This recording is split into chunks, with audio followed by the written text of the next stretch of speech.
Hello friends, इससे पिछले वाले वीडियो में हमने सीएजी कैग के बारे में बात किया था। आज हम भारत के महान न्यायवादी के बारे में बात करेंगे। तो आइए शुरू करते हैं आज का टॉपिक। तो महान न्यायवादी का पद जो है वह अनुच्छेद 76 में है, यानी आर्टिकल 76 में है। दूसरी बात क्या है कि भारत का महान न्यायवादी देश का सर्वोच्च कानून अधिकारी होता है। यानी यह क्वेश्चन आपसे पूछा जा सकता है कि देश का सर्वोच्च कानून अधिकारी कौन होता है, तो भारत का महान्यायवादी होता है।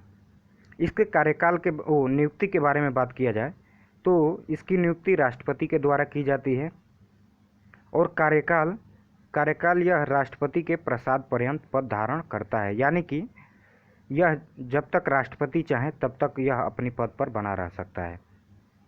आइए इसकी योग्यता के बारे में जानते हैं। तो योग्यता के बारे में सर्वोच्च न्यायालय के न्यायाधीश के बनने की योग्यता रखता हो। तो आइए देखें कि सर्वोच्च न्यायालय के न्यायाधीश बनने के लिए क्या क्या योग्यताएं होनी चाहिए। तो सबसे पहले जो है वह भारत का नागरिक होना चाहिए।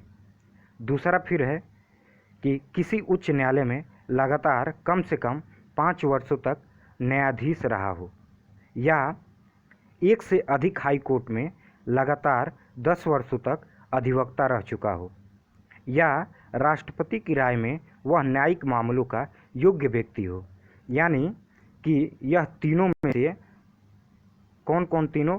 तो सबसे पहले उच्च न्यायालय में लगातार 5 वर्षों तक न्यायाधीश रहा हो, या हाई कोर्ट में लगातार 10 वर्षों तक अधिवक्ता रह चुका हो, या राष्ट्रपति की राय में वह न्यायिक मामलों का योग्य व्यक्ति हो।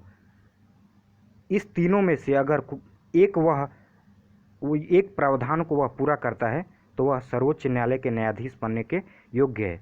जब सर्वोच्च न्यायालय के न्यायाधीश बनने के योग्य है तो वह भारत के महान न्यायवादी बनने के भी योग्य है। आइए इसकी कार्यकाल की समाप्ति के बारे में बात करें। तो इसके कार्यकाल की समाप्ति के लिए सबसे पहला बात है कि राष्ट्रपति के हटाए जाने पर, यानी कि अगर राष्ट्रपति इसे जब चाहे तब हटा सकता है इसके पद से। और दूसरा यह है कि राष्ट्रपति को त्यागपत्र सौंपकर, यानी कि यह अपनी इच्छा से राष्ट्रपति को त्यागपत्र देकर अपने पद को छोड़ सकता है। राष्ट्रपति द्वारा हटाए जाने पर इसका मतलब है कि आपने देखा कि यह राष्ट्रपति के प्रसाद पर्यंत अपने पद को धारण करता है। तो जब राष्ट्रपति को हटा देंगे तो यह अपने पद से हट जाएगा। और आइए अब इसके शक्तियों के बारे में हम बात कर लें। तो इसकी सबसे पहली कार्य एवं शक्तियां हैं विभिन्न न्यायालयों में भारत सरकार का पक्ष प्रस्तुत करना। यानी भारत के किसी भी न्यायालय में यह जैसे कोई केस चल रहा है भारत सरकार का, तो वह पक्ष रखने के लिए जाएगा।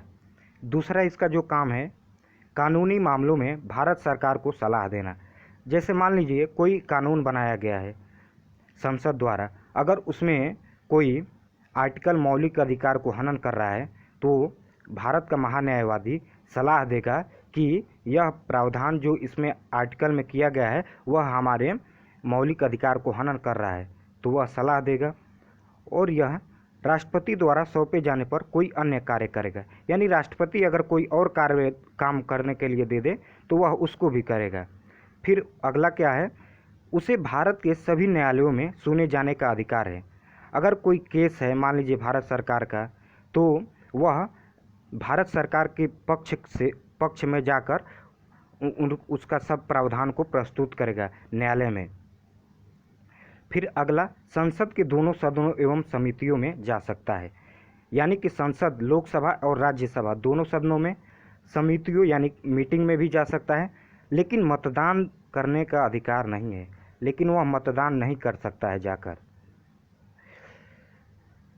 अगला फिर है उसे संसदीय विशेषाधिकार, अर्थात सांसदों को मिलने वाले सारे अधिकार मिलते हैं।